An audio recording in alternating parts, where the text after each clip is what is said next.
you folks on the call today. We just wanted to check in with you guys, see if you're getting started in Careerspace and answer questions. To be totally honest, there's still a lot of details that are up in the air right now, so we may not be able to give you the level of information that you were hoping to get in July, but we are actively working through a lot of different scenarios and details, some of which are in the career side, some of which are in student programs and dealing with your class schedules, which I'm sure you're interested in those as well. But we don't actually control all that, and they're working out logistics with classrooms and all the impact of COVID that we're having to deal with right now. But we'll try to answer as much as we can at this point, and you'll continue to get information over the course of the next few weeks before orientation starts.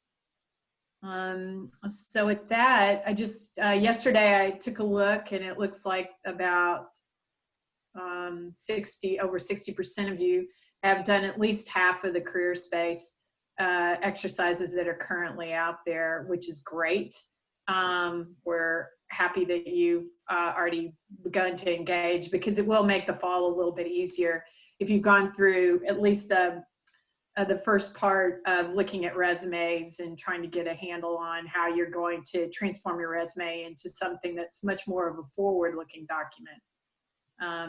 So that's good, and thank you all for doing that. If you haven't, I would highly encourage you to get into Careerspace and do the first 3 modules, because those will get you through the first part of the resume review process. So for those, if anybody's on the call that hasn't been into Careerspace, what we're trying to have you accomplish right now is to kind of get a sense of where your gaps are between what you're bringing to the table right now in recruiting versus where you want to be later in the year when you're actively engaging with the recruiters. So one of the deliverables is a gap analysis. It's for you. It's not something that we're going to grade you on. It's mostly for you to get to think about how your past experiences really are going to be transferable to where you're going to go, and then what do you not have on your resume currently as far as experience or skills go, and how do we go about developing a plan to help you develop those experiences and skills. We already have had some Zoom calls for particular career paths. So we've had marketing, finance, and HOP.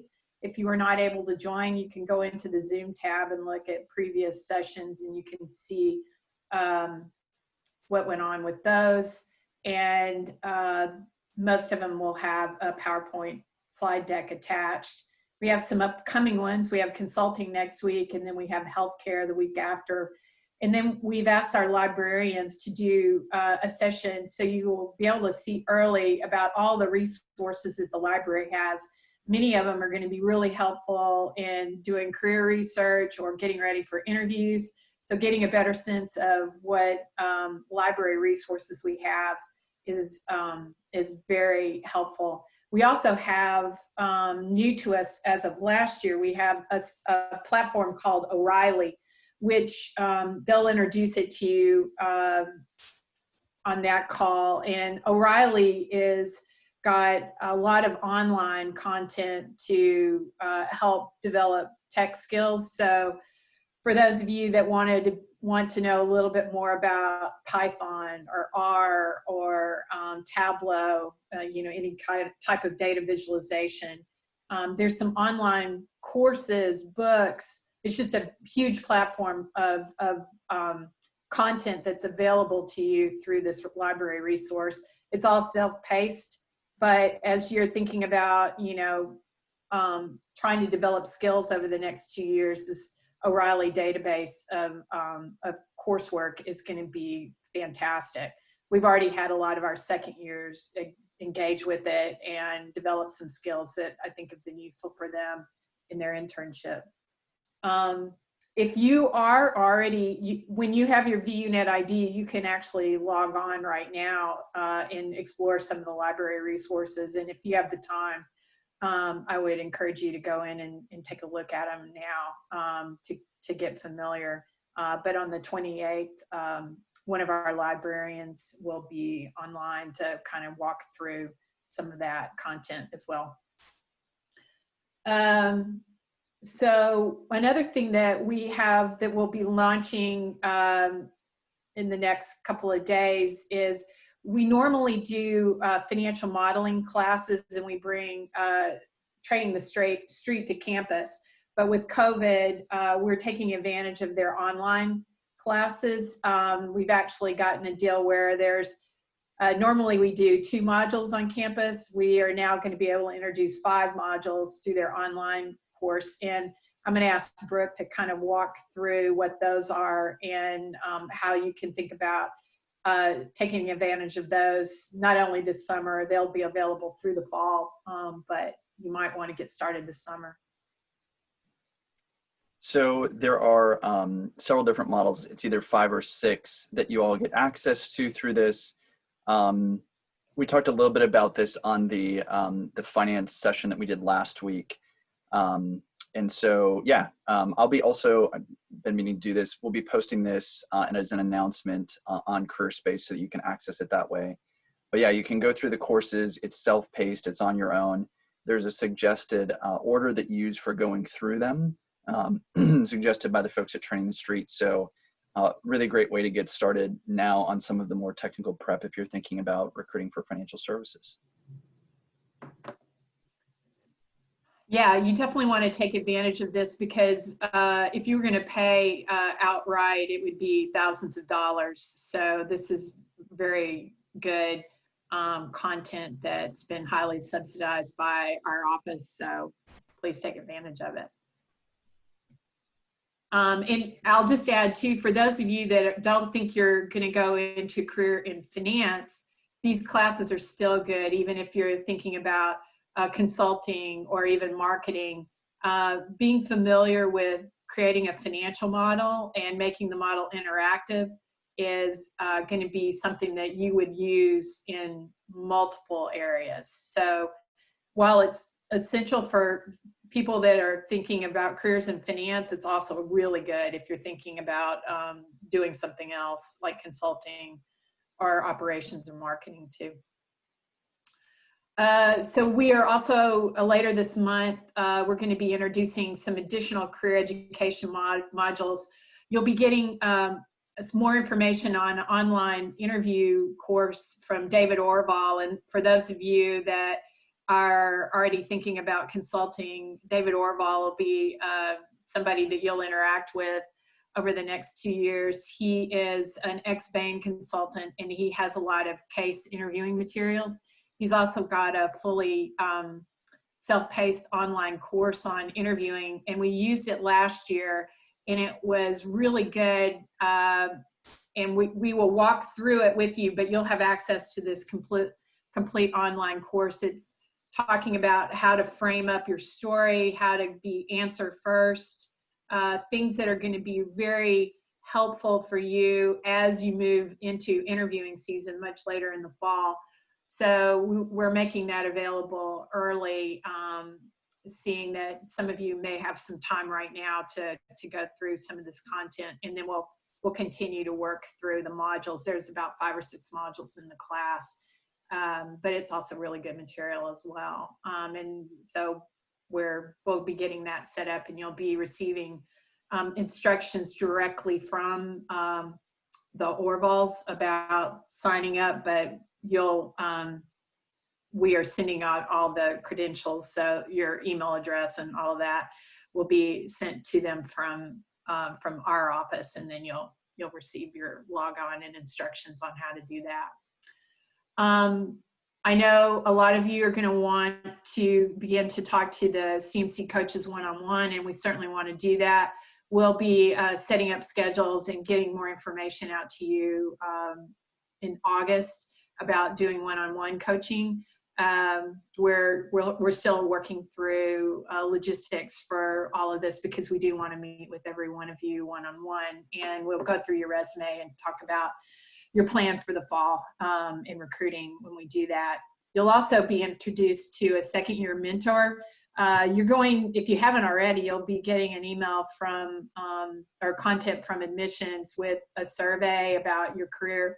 It'll have a lot of information, but also some questions about what your intended career path is, where it is right now. And we use that information to help assign a peer coach to help you onboard. You don't have to stay with that peer coach throughout the course of your time at Owen. You can switch off, but at least right now we want to give you one person that you can ask questions to, and get more information as you begin your onboarding. Sandy, I don't know are you on the call? Sandy was having some difficulties logging on, but she actually runs our peer coaching program, and you'll be getting more information from her probably around the first part of August, around the time of orientation. So expect to hear more about that. We're also working through our workshops and speaker series. We're working through what the schedule is going to look like. And all of that starts pretty quickly after school starts, because we start putting some content out, helping you get prepared for recruiting as well as career exploration. You'll also, right now you're working through Careerspace, which is kind of a career education module, but you will be getting access to our recruiting platform. And this summer, we have switched over systems. We have had the same system for about 12 years, and we're upgrading the system. And so the recruiting team is working hard on that, getting that ready for launch around orientation time. You'll be getting your credentials, your login credentials for that. And that system is where you'll see contacts, interview schedules, events, workshops, information sessions. So it's really going to be your main platform for recruiting once school starts. And we're all going to be, we've used part of the system already for output reporting. So for all the information around jobs and outcomes, student outcomes are already in the system. So we're adding the full recruiting, and it'll be end-to-end content, from beginning content all the way through to you reporting your outcome, your employment outcome in the system. And so hopefully it'll provide more complete information and better information for the students that are using it. So we've been actively working on that this summer, and we'll be launching that about August timeframe. And just so you know, for your own planning, company information sessions have historically begun the Tuesday after Labor Day, and that's when we're planning our first information sessions. And just so you know, information sessions are in the evenings. So classes will end at 5:30, and information sessions are after that. So they'll start at either 5:45 or at 7. We have 2 sessions for companies to book in the evenings, and they're Monday through Thursdays evenings. And so you will be able to find the company information sessions and your sign into them through this job system that we'll be launching, our recruiting system that we're going to be launching at the beginning of orientation. So I don't know if Heather's on the call or anybody else that has any more information about that or wants to say any more. Courtney, are you there? Yeah, I am. I just want to say the new platform, it should be much more intuitive, and I think you'll find a lot of great information there, because we are pulling over a lot of historic information that we've been housing in multiple places.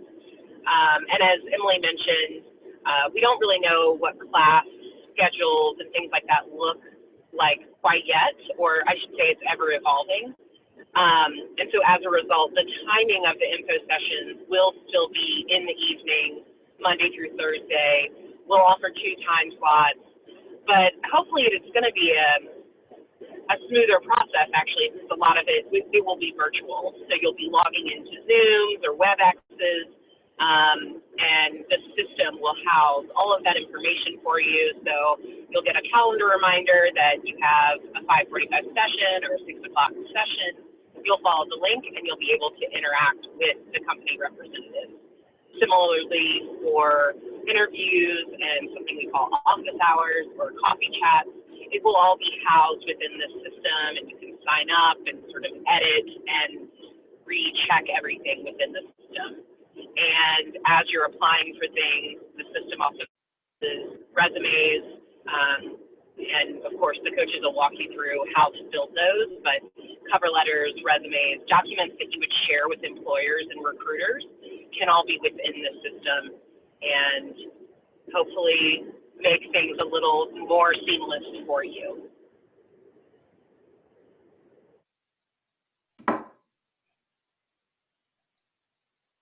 So also wanted to just give you an update on the class of 2021.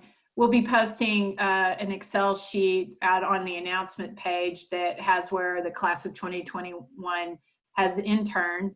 We're trying to get everybody to fill out their survey. We've got about 90+% have filled it out now. So we're trying to get that all wrapped up, and then we'll get that out to you.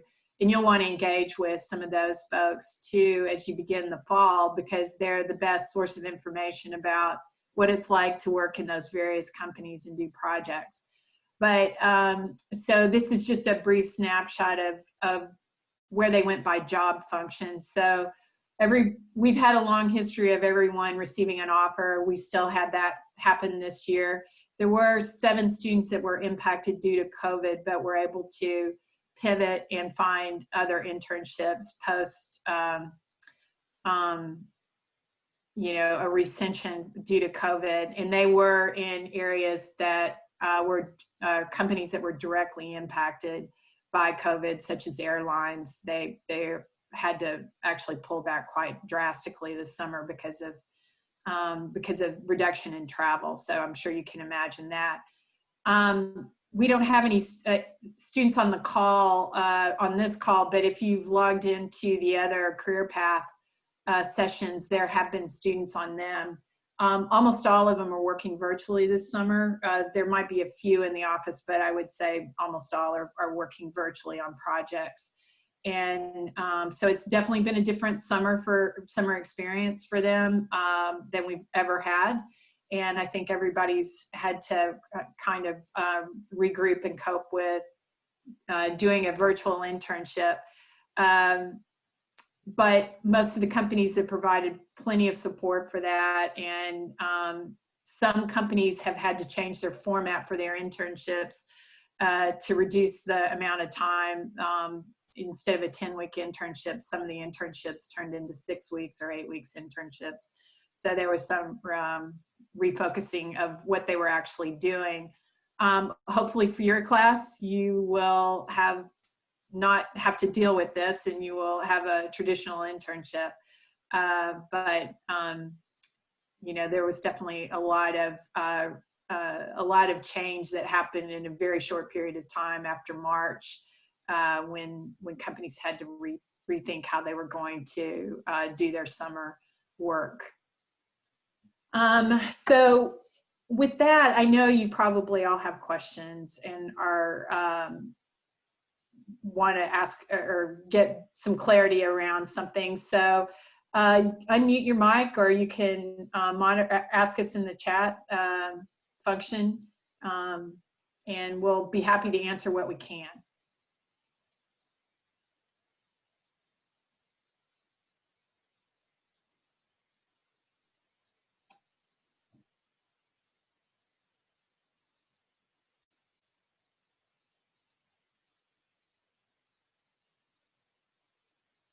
Anybody got anything? Brooke, do you see anything in the chat? One just came through. Okay. When will stats for class of 2020 post-graduation employment be available? Okay, so we measure at 2 time periods. We measure at graduation and 3 months post-graduation. So Right now, offer rate is at 90% for the class of 2020.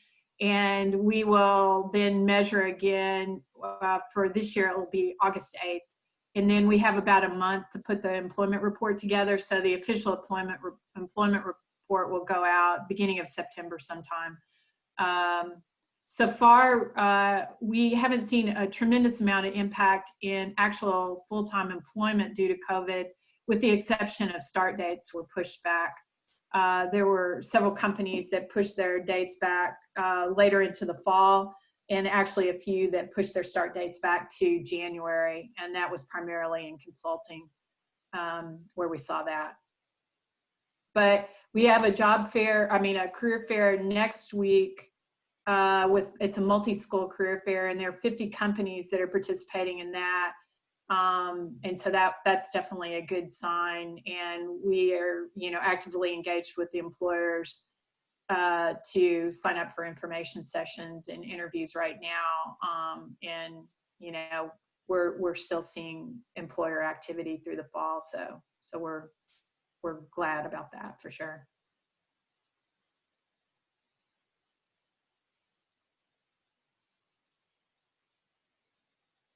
Got any more?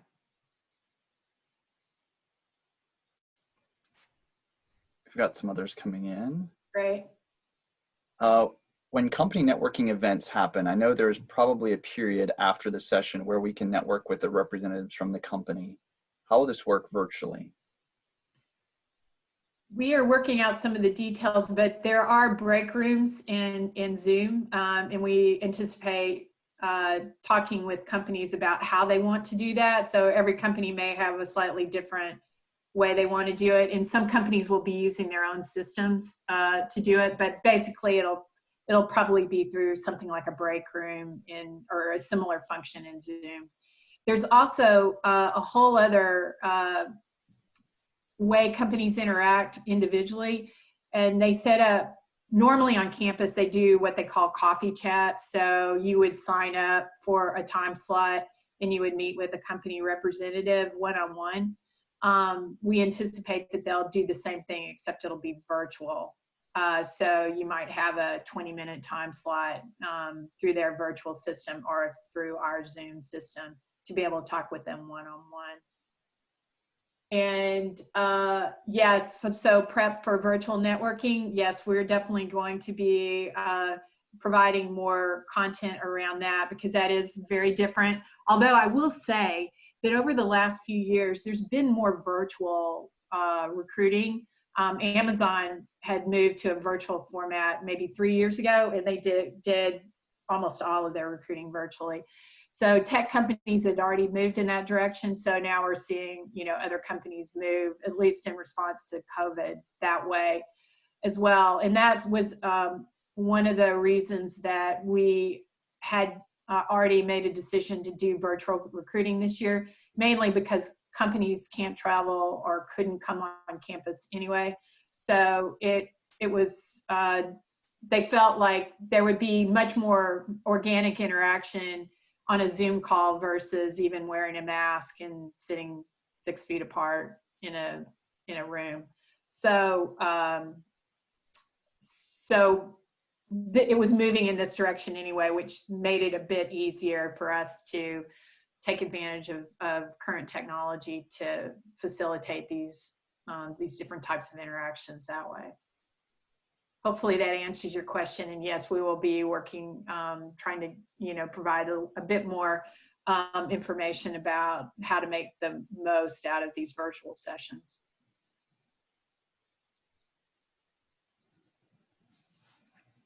Let's see.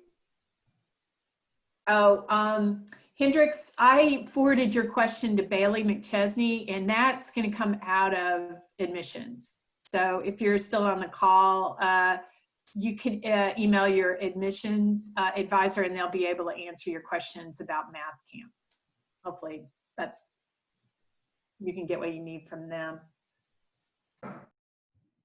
From Chris Mendoza about the link to the Python courses. If you are logged into the Walker Management Library, website, you can search for O'Reilly. It's Oreilly. They're the O'Reilly databases, and you can just there's on the Walker site, it's got a list of databases. Search on O, you'll see O'Reilly, and that's where you'll find the Python classes. Thanks, Sandy. Yep, Sandy put it in there.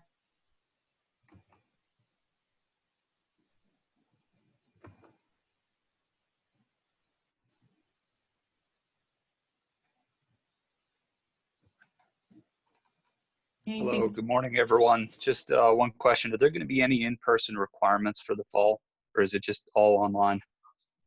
Are you talking about classes? Classes and yeah, I guess group projects or anything like that. So we're still, the school is officially going to have a hybrid model. So some of the details are still to be worked out, but yes, there's going to be some in-person activity. The primary use for these buildings on campus will be for credit-bearing classes. So that was another reason that recruiting's not going to be in person, but in-person activity will be associated with classes or group activity with classes. So they're working out details on that because we're dealing with room capacity issues. You can imagine, you know, an 80-person tiered classroom can really only handle about 20 to 25 people at a distance. So they're working on technology and ways to allow people to come to class, but also switch off who's in class during the day. So you'll be getting more information about that, but officially, yes, we are in a hybrid model. Does that answer or help at all? Yes, that's great. Thank you. Sure. Emily. Sorry, Sandy, you want to talk about orientation? You know more about that. There was a question about orientation. I believe that Sarah is going to be sending out a schedule. She's in the student programs office, so orientation is run through that office. And there have been several iterations of the schedule as we've mentioned, some of these things are ever changing as we get more information. So that will be coming from the Welcome to Owen site and that team soon. So in many ways, scheduling recruiting is going to be a lot easier than scheduling classes, just because of the building use and capacity, and they're working on ways to try to make sure everybody gets a good experience and also gets some contact with each other as well as the professors if you want it. My understanding is if you're concerned based on you know, your health, you have health concerns, there's going to be a way to opt out to do virtual classes if you're concerned about being in the building itself.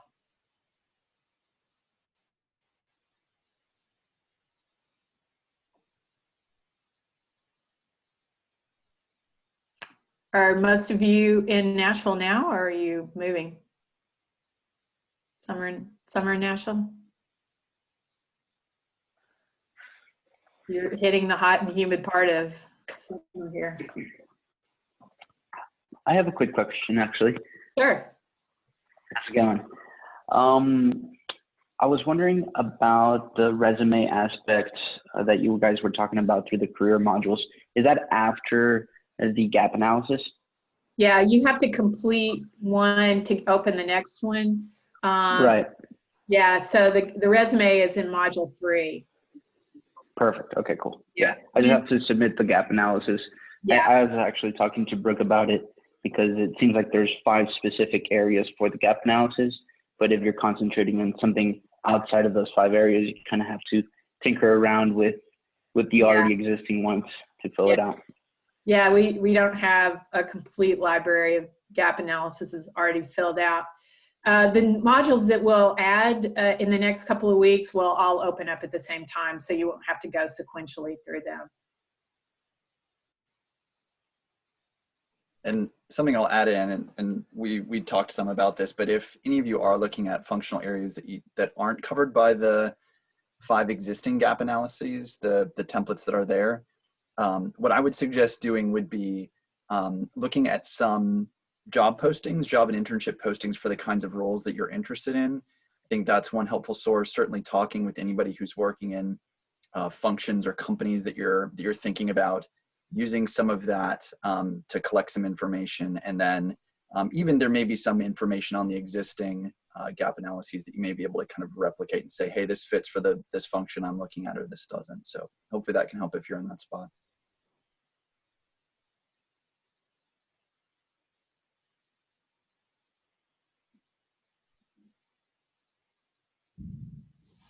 Just a quick question. Again, I was the one that asked about orientation, but I'm also curious to know how the school is going to be handling travel if you need to. I mean, I understand the way that the schedule is set up.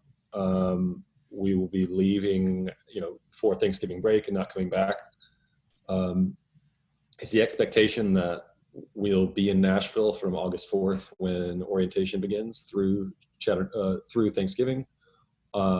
If we had to travel, is there some sort of protocol for coming back to campus? There's just some scheduling things that I need to work out, and I want to keep that in mind. Yeah, I think based on we're going based on Vanderbilt guidelines, but what I understand right now is any international travel you'd have to self-quarantine for 14 days, but domestic travel, at least at this point, is not prohibited. Ideally, from the VU level, they would like people not to travel broadly, if possible. But that's, there's no prohibition on travel. It's just international travel. You would have to self-quarantine for 14 days. All right, that's helpful. Thank you very much. And there is, if any of you have not looked at it, on the Vanderbilt website, on vanderbilt.edu, there's a whole subsection that's just on COVID-19, which would have the latest information on Vanderbilt. And what happens at Owen is guided by what's going on from the Vanderbilt level, because it's managed at the university level.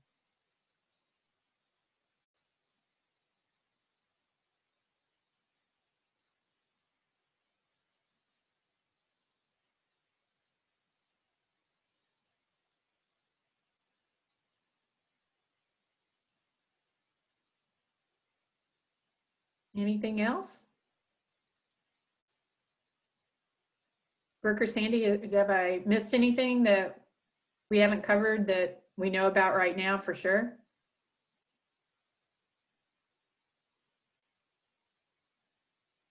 I think you've covered it. I can't think of anything else at the moment. I think you've covered it. It's been great to see so many of you on the career path introduction Zoom calls. We're trying to get the slides from those and the recordings up for any of you that missed those, and we have several coming up. I think next week is next week consulting, Emily?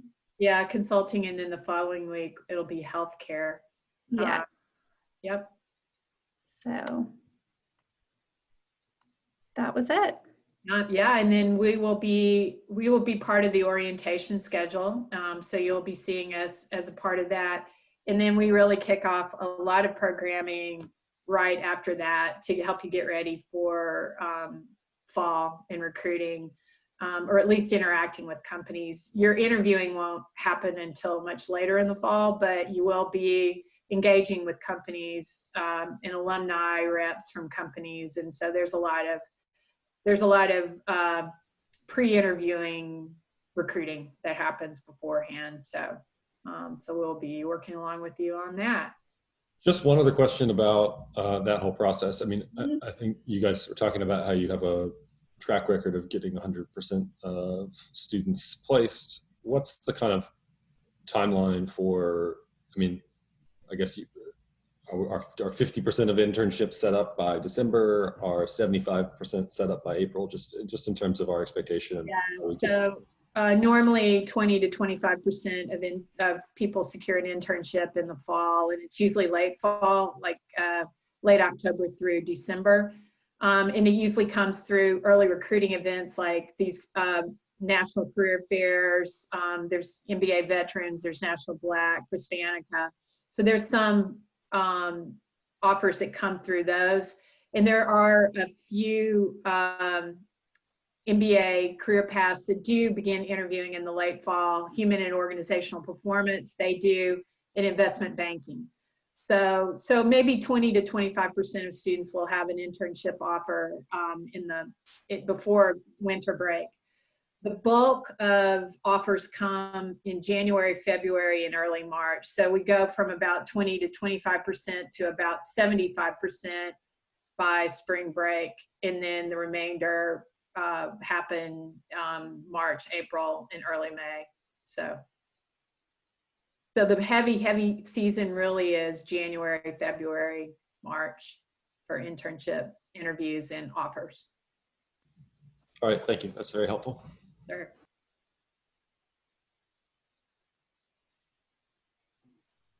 Emily, there was another question that just came in from Anshul that's asked, will we still have company site visits via Trex, or most probably will that be virtual as well?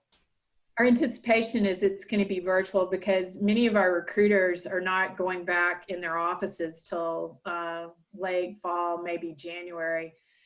So it's not really safe to go. And so, yes, we're planning for virtual interactions. We were just discussing all of that before this call on industry weeks or nights or doing all that interaction. Companies do like Trex. They love to host you. There may be an opportunity to do something in the spring, but during the fall season, we'll be concentrating on creating some sort of virtual interaction with companies in various industries.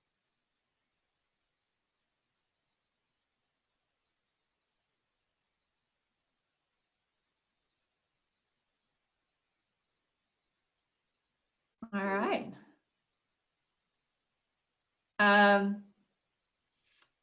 Okay, anything else we can help you with? We will. I know there's a lot of things that are still up in the air and they're getting worked out. And I think, each week you'll be getting a bit more clarity as to how the fall is actually going to be unfolding.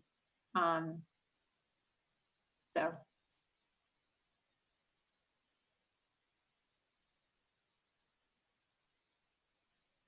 Thank you very much. Thank y'all. It's good to see you. And we'll be seeing you all soon. Hopefully. All right. Thanks, everyone. Bye, everyone. See you hopefully next week. Yeah. Consulting.